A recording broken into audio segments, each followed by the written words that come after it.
So in case you haven't heard what's going on in the UK, there has been riots following a knifing of little children at a Taylor Swift event.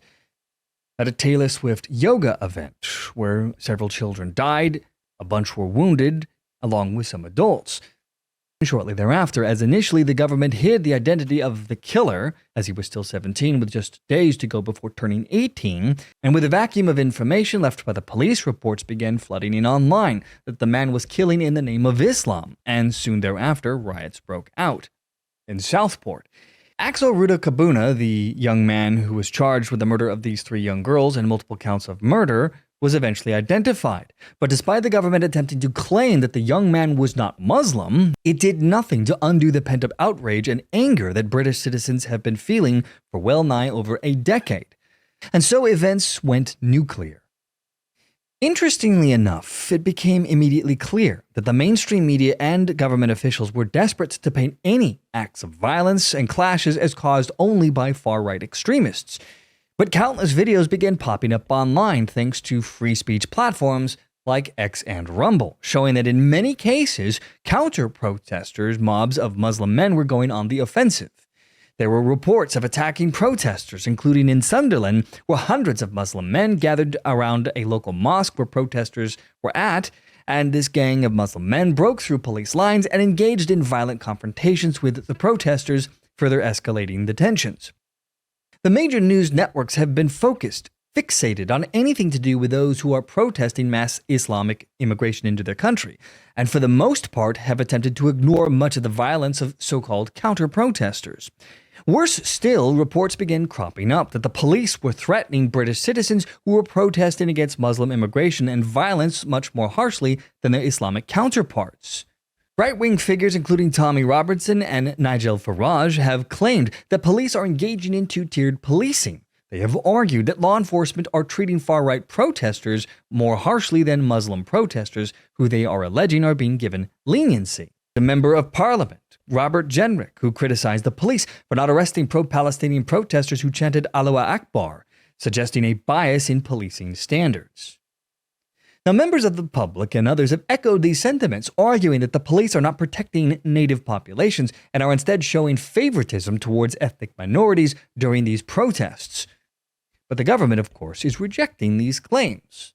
For example, the Metropolitan Police Commissioner, Sir Mark Rowley, has dismissed these allegations as absolute nonsense, stating that such claims are endangering officers and undermining public trust in law enforcement.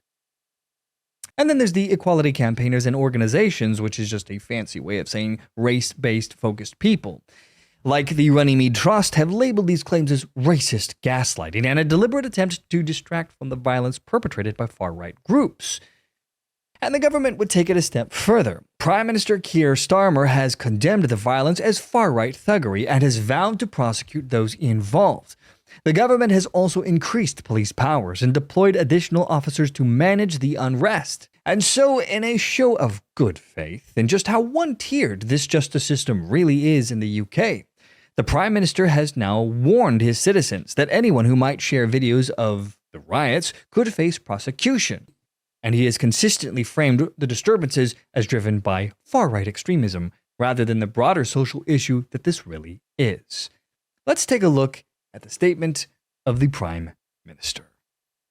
The offence of incitement to racial hatred involves publishing or distributing material which is insulting or abusive, which is intended to or likely to start racial hatred. So if you retweet that, then you're republishing that, and then potentially you're committing that offence. And we do have dedicated police officers who are scouring social media. Their job is to look for this material and then follow up with identification, arrests, and so forth. So it's a really, really serious. People might think they're not doing anything harmful. They are, and the consequences will be visited upon them. The offence of incitement to racial. Now you can see where this is going to go wrong. Who decides what is insulting or abusive? These guys? You know you're in trouble. And so the UK government is using this opportunity to further advance and erode speech in their country. They are working closely, you see, with social media companies to remove so-called disinformation and harmful content. And soon, the new Online Safety Act that the UK passed back in October is expected to be implemented. Now, this dark, evil new law under the guise of safety for the children, because of course it's always about the children, will be used to further eliminate speech and expression that isn't sanctioned by this dictatorial government. It will introduce new criminal offenses for the government to wield. One of these new criminal offenses will be sending false information intended to cause harm, which of course will be corrupted to mean anything that the government doesn't want you to know. Ofcom, the UK's communications regulator, will oversee the internet services and ensure that they are safe for users. And Ofcom will be charged with the Enforcement and Penalties Division. They will impose fines up to £18 million, or 10% of a company's global annual revenue, for non-compliance. There will be criminal liability, where senior managers can be held criminally liable for failing to comply with Ofcom's information requests. There will be service restrictions, where Ofcom can apply to courts for orders to restrict access to non-compliant services. This means you can say goodbye to free speech platforms like X and Rumble unless they bend the knee and bow to the government of the UK and begin censoring. So there is a growing darkness that is descending over the UK, my friends. And there seems little hope of really pushing back against this tide. And perhaps this is the real reason we are seeing Englishmen protesting and even rioting today. Whether or not it turns out that the stabbing killer, Ruda Kabuna, turns out to have been radicalized or not is irrelevant, it seems. There is and has been a growing sense of desperation from many British citizens who are sensing that their government is swiftly changing into something monstrous, and that in the future they may very well be living in a dystopian nightmare if nothing is done. Honestly, it almost feels like we're watching a scene out of the V for Vendetta movie. Of course, where things go from here is anyone's guess, but rest assured we'll be keeping an eye on the situation. From the To Be Frank show, I am Adrian. Thanks for watching, my friends. See you all in the next video.